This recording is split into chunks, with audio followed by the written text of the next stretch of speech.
Welcome back to Bargirl Baddies. Today's story is going to hurt.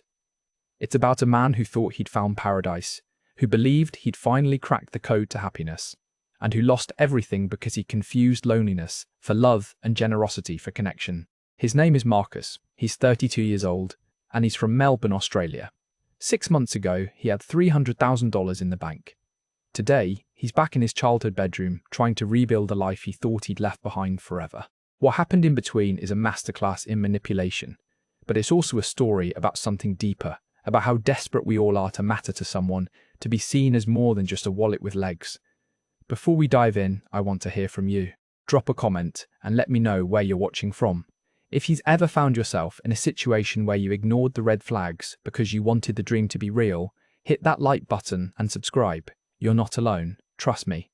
Marcus certainly wasn't. Let me take you back to where this all started.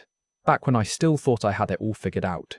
Melbourne, late 2023, and I was burning out in the worst way possible. I'd spent 7 years grinding in the tech startup scene, building someone else's dream, coding until 3 in the morning, surviving on instant ramen and energy drinks, convincing myself it would all be worth it when the equity paid off. And it did pay off, eventually. When the company got acquired, my shares converted to just over $300,000. Not enough to retire at 32, but enough to buy myself some time, some freedom, some bloody breathing room. The thing is, I had nothing else. No relationship, because who wants to date a guy who cancels every plan to fix server crashes? No hobbies, because hobbies require time and energy I didn't have. No real friends outside of work, because my entire life had become code and caffeine and conference calls. I'd wake up in my apartment in Fitzroy, stare at the same grey Melbourne sky, and feel absolutely nothing. The money hit my account, and instead of joy, I just felt empty, like I'd won a race I never wanted to run. My best mate Danny had moved to Chiang Mai a year earlier, one of those digital nomad types who's always posting photos of himself working from cafes with incredible views, spending next to nothing, living like a king. He kept telling me I should come visit, that Thailand would reset my brain, that I could stretch that 300 grand for years if I was smart about it. I'd brush him off at first, but the idea kept circling back. Then one night, after a particularly brutal week where I realised I had nothing to do and no one to see, I started watching YouTube videos about expats in Bangkok. That's when the algorithm got me. Video after video of Western guys my age, living in beautiful apartments for a fraction of Melbourne rent, eating incredible food for pocket change, surrounded by smiling faces and endless sunshine. They talked about the freedom, the adventure, the chance to reinvent yourself somewhere that didn't know or care about your past failures. I watched one guy explain how he'd been a middle manager in Manchester, depressed and divorced, and now he was running a bar in Phuket, happy for the first time in a decade. Another bloke showed his monthly expenses in Bangkok, less than 2,000 Australian dollars for a lifestyle that would cost 6 grand back home. I bought the ticket on a Tuesday. One way to Bangkok, leaving in 2 weeks. I didn't overthink it because overthinking was what had kept me trapped for so long. I told my mum I was taking a sabbatical, told Danny I'd finally taken his advice, and started packing up my life into a storage unit. The relief I felt was immediate and overwhelming. I was getting out. I was choosing something for myself. I was going to figure out who Marcus was when he wasn't just a cog in someone else's machine. The flight landed at Suvarnabhumi just after midnight on a Friday in November. The moment I stepped out of the airport, Bangkok hit me like a physical thing. The heat was thick and wet, even at that hour, clinging to my skin like a second shirt. The smell was jasmine and exhaust and something cooking I couldn't identify. The taxi ride into the city was chaos. Motorcycles weaving between cars, street vendors still open, neon signs in Thai script. I couldn't read, flashing past the window. I'd booked a serviced apartment in Sukhumvit, nothing fancy but clean and modern, with a gym and a pool. And when I finally got there at 2 in the morning, I stood on the balcony looking out at the lights and felt something I hadn't felt in years. Hope. Those first few days were pure discovery. I'd wake up without an alarm for the first time since university, wander down to a street food stall for pad krapao that cost less than a coffee back home, and spend hours just walking through neighbourhoods with no destination in mind. I'd find myself in Lumpini Park, watching old Thai people do Tai Chi at dawn, or in a mall so massive I got lost for an hour, or on a rooftop bar watching the sunset turn the Chao Phraya River gold. Everything felt new and possible. I wasn't checking my phone every 5 minutes. I wasn't anxious about deadlines or performance reviews. I was just existing, just being present. And it was bloody magnificent. Danny kept messaging me asking when I'd come up to Chiang Mai, but I wasn't ready to leave Bangkok yet. There was something electric about the city, something that made me feel alive in a way Melbourne never had. I started going to the gym in my building, eating better, sleeping properly. I'd video call my mum, and she'd say, I looked healthier than I had in years. I felt like I was finally becoming the version of myself I was supposed to be. About 2 weeks in, I started exploring the nightlife. I'm not going to pretend I didn't know what Soy Cowboy and Nana Plaza were. I'd seen enough YouTube videos and Reddit threads to understand the score, but I was curious, and I told myself I was just observing, just seeing what Bangkok had to offer, not actually participating in anything. I went to a bar on Soy Cowboy on a Thursday night, just to have a beer and people watch. The lights were neon pink and blue, music thumping, girls in bikinis dancing on stages, and Western men of all ages drinking and laughing like they'd found some secret paradise. I felt awkward at first, out of place. But then one of the girls came over and started chatting with me. Her name was Ploy. She was 26, with long dark hair and a smile that seemed genuinely warm rather than performative. She asked where I was from, what I did, how long I'd been in Bangkok. Normal conversation. She didn't immediately ask me to buy her a drink or push for anything. We just talked for maybe 20 minutes about Melbourne versus Bangkok, about her family up country, about my burnout and why I'd left Australia. When I finally did buy her a drink, it felt like a choice rather than an obligation. Ploy was different. I know how that sounds. I know every bloke who's ever gotten scammed in Thailand has said the exact same thing. But in that moment, it felt true. She seemed interested in me as a person. She remembered details from our conversation. She laughed at my jokes, the real kind of laugh, not the polite customer service version. When the bar closed, she gave me her line contact and said she'd like to see me again if I wanted. No pressure, no transaction, just possibility. We started meeting up regularly after that. Coffee in the afternoons, dinner at local restaurants she knew, walks through Chatuchak Market on the weekend. She introduced me to her friend Noi, another freelancer who worked the same circuit. Noi was 28, sharp and funny, with excellent English and a quick wit. The three of us became a crew. We'd go to Pattaya for a weekend and rent jet skis, hit up rooftop bars in Thonglor, spend Sunday mornings at floating markets eating mango sticky rice and laughing until our sides hurt. For the first time since I'd arrived, I wasn't just a tourist passing through. I had people. I had routines. I had a life. Ploy and I weren't officially together. It wasn't like that exactly, but there was something real developing. She'd stay over at my apartment sometimes, and we just talked for hours about our dreams and fears and the things we wanted from life. She told me about growing up poor in Isan, about sending money home to her family, about wanting to open a small coffee shop one day and leave the bar scene behind. One told her about my loneliness in Melbourne, about feeling like I'd wasted my 20s chasing money that didn't make me happy, about wanting to build something meaningful. I was spending money, sure. I'd pay for dinners and trips and drinks, give Ploy a bit of cash here and there when she mentioned her mum needed help with bills or her little brother's school fees. But I had plenty, and it felt good to help. It felt good to be the kind of man who could make someone's life easier, who could be generous without thinking twice. Back in Melbourne, I'd been nobody special. Here, I was someone who mattered, someone who could change lives with what felt like pocket change to me. There were small things that didn't quite add up, moments where the picture got a bit fuzzy around the edges. Ploy would sometimes go quiet when I asked about her past relationships or her family in detail. Noi always seemed to have a new emergency, a broken motorbike that needed fixing, a sick grandmother who needed medicine, but never anything that screamed scam. Just life stuff, just the reality of living in a country where a medical bill could devastate a family. I told myself I was being paranoid when doubts crept in, that I was projecting Western cynicism onto a culture I didn't fully understand. One night, about 4 months into my Bangkok adventure, Ploy and I were sitting on my balcony sharing a bottle of wine. She got quiet and emotional, and eventually she told me she was tired. Tired of the bar scene, tired of the late nights and the grabbing hands and the fake smiles. She wanted out, but she didn't have the capital to start over. That's when she mentioned the coffee shop again, the dream she'd talked about before, but this time with real details. She'd found a location in Ari, a trendy neighborhood full of students and young professionals. The rent was reasonable. She had ideas for the menu, the design, the vibe. All she needed was the initial investment, maybe $30,000 to get started. I didn't hesitate. The truth is, I wanted to be her hero. I wanted to be the reason she escaped, the person who believed in her when no one else did. 30 grand was less than 10% of what I had. It felt like nothing compared to what it would mean to her, to us. I told her I'd help, that we'd make this happen together.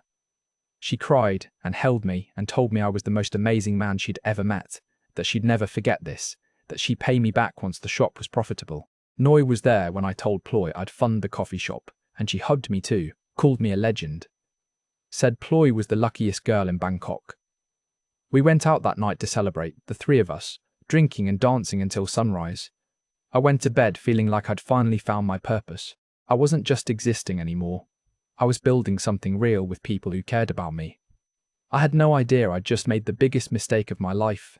No idea that the dream I thought I was funding was actually the beginning of a nightmare that would cost me everything. But that night, on my balcony, with Ploy asleep beside me and the Bangkok skyline glittering in the distance, I felt like the luckiest man alive. 6 months into my Bangkok dream, and I was a different person. Though not in the way I'd imagined when I first landed. The coffee shop project had consumed everything. That initial 30,000 had been just the beginning. Ploy came back 2 weeks after I'd agreed to fund it with revised numbers. The location she'd found needed more renovation than she'd thought. The landlord wanted a bigger deposit. The equipment costs had gone up. She showed me quotes and floor plans and photos of the space, a corner unit with big windows that let in beautiful natural light, and I could see it. I could see her dream taking shape, so I transferred another 20,000. Then there were permits. Thailand runs on paperwork and fees and things I didn't understand. And Ploy would come to me with official-looking documents that needed paying. Business registration, health department approval, fire safety inspection. Some of it seemed expensive, but she'd explain that this was just how things worked here, that you had to grease certain wheels to get anything done. I'd gotten used to transferring 5,000 here, 8,000 there, watching my balance drop, but telling myself it was all part of the investment, all part of building our future together. The thing about the slide into disaster is that it happens so gradually you don't notice until you're already at the bottom. My days had become shapeless. I'd wake up around 11, hungover more often than not, and check my phone for messages from Ploy about what the shop needed next. I'd stopped going to the gym. I'd stopped exploring the city.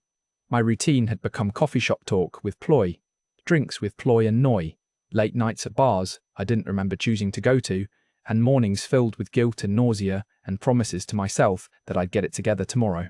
I was drinking way more than I ever had in Melbourne. It started as social drinking, part of the lifestyle, part of fitting in with the expat scene, but it had crept up on me. Beer with lunch, cocktails in the afternoon, whiskey at night. Bangkok made it easy. Bars everywhere, cheap booze, no one judging you for day drinking because half the foreigners here were doing the same thing. I'd catch my reflection sometimes in a shop window and barely recognise myself. I'd put on weight from the drinking and the street food. My eyes had this hollow look I associated with my dad after my parents' divorce. The video calls home became less frequent. My mum would ring and I'd let it go to voicemail, send her a text saying I was busy. I'd call her back later, but later never came. When I did talk to her, I'd lie about how things were going. The coffee shop was coming along great. I was thinking about maybe investing in some other opportunities. Bangkok was amazing. I was happier than ever. She'd ask when I was coming home to visit and I'd deflect, say I was too busy with the business right now, maybe in a few months.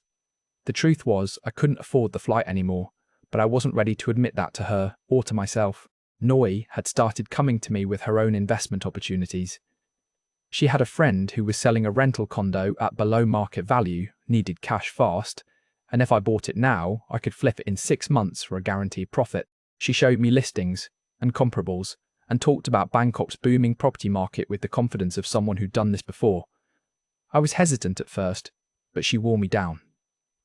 It was only 40,000, and she'd help me manage it, find tenants, handle everything. I transferred the money. Then it was her cousin who needed emergency medical treatment, her aunt's restaurant that was struggling and just needed a bridge loan to get through low season, her brother's motorcycle taxi business that needed new bikes. Each request came with tears, with gratitude, with detailed explanations that sounded plausible in the moment. I kept a mental tally at first, telling myself these were loans I'd get back, investments that would pay off. But eventually, I stopped counting because the numbers made me feel sick. I remember the morning I finally did the math. It was a Tuesday, maybe 8 months into my time in Bangkok. I woke up with the worst hangover I'd had in years. And while I was lying there waiting for the room to stop spinning, I opened my banking app. I scrolled through months of transactions, transfers to Ploy, transfers to Noi, ATM withdrawals, bar tabs, restaurant bills. The number that came back made my blood go cold. I'd spent over $200,000, 2/3 of everything I had, in less than a year. I sat up too fast and had to run to the bathroom to throw up. When I came back, I looked at that number again, hoping I'd miscalculated, but there it was. 200 grand gone. I started hyperventilating. This wasn't the plan. This wasn't supposed to happen. I'd been careful, or at least I thought I'd been careful. But when I looked at the transactions individually, none of them seemed that bad. 30 here, 20 there. It had just accumulated into something catastrophic. I called Ploy in a panic. She came over within an hour, held me while I spiraled, told me everything was okay. The coffee shop was almost ready to open, she said. Another month, maybe 2, and we'd start seeing returns. The property Noi had helped me buy was already appreciating. Everything I'd invested was about to pay off. I wanted so desperately to believe her that I let myself be talked down from the ledge. She made me tea and rubbed my shoulders and promised that we were building something real, something lasting, something that would make all of this worth it. But the doubts didn't go away. They just went underground, festering. I started noticing things I'd been too drunk or too infatuated to see before. Little inconsistencies in Ploy's stories about where she'd been or who she'd been with. The way she'd get defensive when I asked basic questions about the coffee shop's progress. How she'd always have an excuse for why I couldn't visit the location. It was still under construction. It was too messy. She wanted to surprise me when it was finished. One night, I saw her phone light up with a message while she was in the shower. It was from a contact saved as just a flag emoji, British flag, and the message preview said something about meeting Thursday at the usual place. My stomach dropped. I knew I shouldn't, but I picked up her phone. No passcode, which surprised me. I scrolled through her messages and found conversations with at least 5 other Western men. Different nationalities, different ages, but all the same pattern. Sweet messages. Promises to meet up. Requests for help with various bills and emergencies. She was running the same playbook on all of them. When she came out of the shower, I confronted her, held up the phone and asked her to explain. She didn't miss a beat. Those were just friends, she said. Guys she'd met at the bar who she stayed friendly with. They helped her out sometimes, sure, but it wasn't like that. I was different, special. The only one she actually cared about. She started crying, asking why I didn't trust her, saying she'd never given me a reason to doubt her, turning it around until somehow I was apologizing for invading her privacy. That became the pattern. I'd catch her in a lie, and she'd cry until I backed down. I'd question where money was going, and she'd get angry, accuse me of treating her like a prostitute instead of a partner, make me feel like the bad guy for asking. The emotional manipulation was so smooth, I didn't even recognize it as manipulation. I just felt guilty and confused and desperate to get back to how things had been in the beginning. Noi's property deal started showing cracks too. I asked to see the condo I'd supposedly bought, and she kept postponing. The tenants were difficult, she said. The building had some issues that needed resolving first. She'd take me to see it soon. When I pushed harder, she got hurt. Told me she couldn't believe I didn't trust her after everything she'd done for me, after all the time she'd spent helping me navigate Bangkok. Again, I backed down. Again, I apologized. The worst part was one could feel myself disappearing. The person I'd been when I arrived in Bangkok, hopeful and energized and ready for adventure, was gone. In his place was this paranoid, broke, drunk version of me who didn't recognize himself. I'd stopped talking to Danny because I was ashamed to admit how bad things had gotten. I'd stopped posting on social media because I didn't want anyone back home to see what I'd become. I was isolated and broke and terrified, but still clinging to the fantasy that it would all turn around. The collapse came on a Tuesday afternoon in July. I'd been in Bangkok for 10 months. I woke up that morning with a clarity I hadn't felt in weeks, like the fog had suddenly lifted. I decided I needed to see the coffee shop. Not next week, not when Ploy said it was ready, but right now, today. I needed to see physical evidence that my money had gone into something real. I took a grab to the address in Ari that Ploy had given me months ago. I'd never actually been there, had always let her convince me to wait, but I was done waiting. The driver dropped me off on a quiet street, lined with shop houses and cafes. I found the address. My heart was already sinking before I even got close. It was an empty lot. Not under construction, not being renovated, just empty. Weeds growing through cracks in the concrete. A faded for-lease sign in Thai and English that looked like it had been there for years. I stood there for maybe 10 minutes, just staring, trying to make sense of it. Maybe I had the wrong address. Maybe this was a different location and the real shop was somewhere else. I called Ploy. It rang and went to voicemail. I called again. Voicemail. I called Noi, straight to voicemail. I felt ice spreading through my chest. That sick realization when you know something's terribly wrong but your brain won't quite accept it yet. I walked to a nearby cafe and ordered a coffee I didn't drink. Just sat there trying to slow my breathing, trying to think. I pulled up the chat history with Ploy, scrolled back through months of messages. How had I not seen it? Every conversation was her asking for something, or explaining why she needed something, or thanking me for something. There was nothing of substance. No real intimacy. No actual sharing of lives. Just transaction after transaction, dressed up in heart emojis and sweet words. I went to her apartment, the place she'd been living, the place I'd been to dozens of times. I rang the bell, no answer. I tried the door. Locked. I asked the security guard in broken Thai if he'd seen Ploy. He looked confused, asked me who I meant. I described her. He shook his head, said he didn't know anyone like that in the building. I showed him a photo on my phone. He studied it and then said something that made my blood run cold. That woman didn't live here. He'd never seen her before.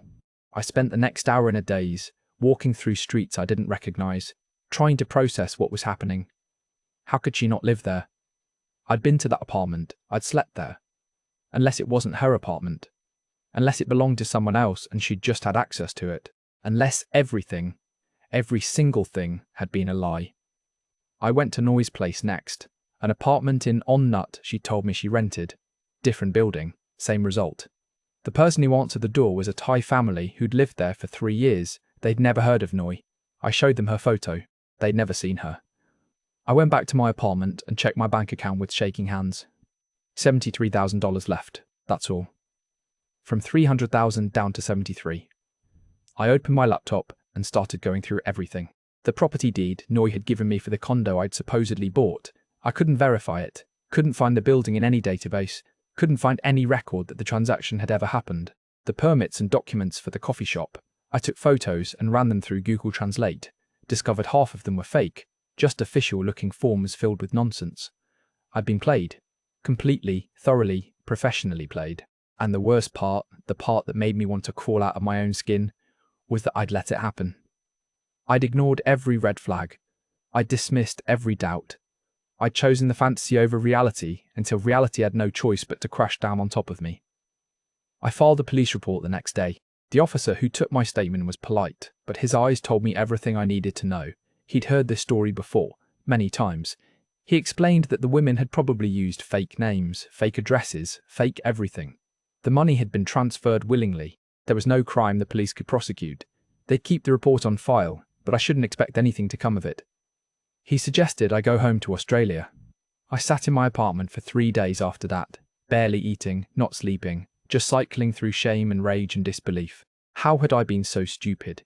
How had I convinced myself I was special, that the rules didn't apply to me, that 2 beautiful women in their 20s actually wanted to spend time with a burned-out tech worker from Melbourne for any reason other than his money? The reflection came slowly, painfully, like pulling shrapnel from a wound. I'd been lonely, that was the truth at the core of everything. I'd been so desperately lonely in Melbourne that when Ploy and Noi showed me attention, made me feel seen and wanted and important, I'd have done anything to keep that feeling alive. The money was just the tool they used. But the vulnerability they exploited was my own crushing need to matter to someone. They'd been good at it too. The slow escalation, the emotional hooks, the way they'd made each request seem reasonable in isolation. They'd studied me, figured out exactly what I needed to hear, and fed it to me until I was dependent on the fantasy they'd created. It was professional, clinical. And I'd walked into it with my eyes wide open, choosing to believe because believing felt better than admitting I was alone. I bought a ticket back to Melbourne 3 weeks later, used the last of my money for the flight and to ship a few boxes home. Everything else I left behind or sold for nothing. My mum picked me up from the airport, and when she saw me, her face crumpled. I looked like hell. I felt worse. I moved into my childhood bedroom at 33 years old with less than $10,000 to my name and had to start completely over. I'm telling you this story now, 8 months after I got back, because I need you to understand something. This wasn't about me being uniquely stupid or gullible. This happens to smart people, successful people, people who should know better. It happens because loneliness is a vulnerability we all carry, and there are people who've turned exploiting that vulnerability into an art form. Ploy and Noi weren't amateurs. They knew exactly what they were doing. They identified what I needed, became that thing, and bled me dry while making me thank them for it. If you're reading this and thinking it could never happen to you, you're wrong. That's what I thought too. I'd read the warnings. I'd seen the documentaries. I'd told myself I was too smart to fall for it. But when you're lonely enough, when you want connection badly enough, you'll rationalize anything. You'll ignore evidence that's right in front of you. You'll choose the beautiful lie over the ugly truth every single time until there's no choice left to make. The specific tactics they used aren't complicated. They made me feel special. They created emergencies that required my help. They isolated me from friends and family back home. They escalated slowly enough that each new request seemed reasonable. They used crying and emotional manipulation whenever I questioned anything. They kept the fantasy alive just long enough to get everything I had. Any of you could fall for it if the conditions were right and the players were skilled enough. I'm back in Melbourne now, working as a contractor again, living with my mum until I can afford my own place, rebuilding from nothing. The money's gone, the dream's gone, the person I thought I was is gone. What I have left is this hard-earned clarity, this understanding that the price of connection can't be calculated in bank transfers, and the cost of loneliness is higher than anything I lost in Bangkok. I don't hate Ploy and Noi. That probably sounds crazy, but it's true. They saw an opportunity and they took it. I gave them that opportunity by being so desperate to be someone's hero that I stopped being my own. That's on me. The lesson isn't about Thailand or Bargirls or Freelancers. The lesson is about knowing yourself well enough to recognize when you're lying to yourself and having the courage to walk away from beautiful lies before they destroy you.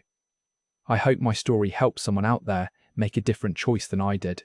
I hope it reaches the lonely guy sitting in his apartment in some city that doesn't feel like home, watching videos about paradise and wondering if the answer is somewhere else. The answer isn't in Bangkok or Pattaya or anywhere you can buy a ticket to. The answer is learning to be enough for yourself before you go looking for someone else to complete you. I learned that lesson the hardest way possible. You don't have to. That's Marcus's story. And if you felt that in your chest, if any part of that sounded familiar, you're exactly who needs to hear it. This isn't about judging Marcus for his choices. This is about understanding how good people end up in bad situations when loneliness meets opportunity, meets someone who knows how to exploit both. Thailand isn't the villain here. Ploy and Noi were professionals doing what professionals do. The real tragedy is how many Marcuses there are out there right now, sitting in apartments from Pattaya to Phuket, watching their bank accounts drain while convincing themselves this time is different, this girl is different, they're different. You're not different. None of us are. We all want to be loved. We all want to matter. We all want to believe that connection and meaning are just one flight, one conversation, one beautiful smile away from becoming real. But real connection can't be bought.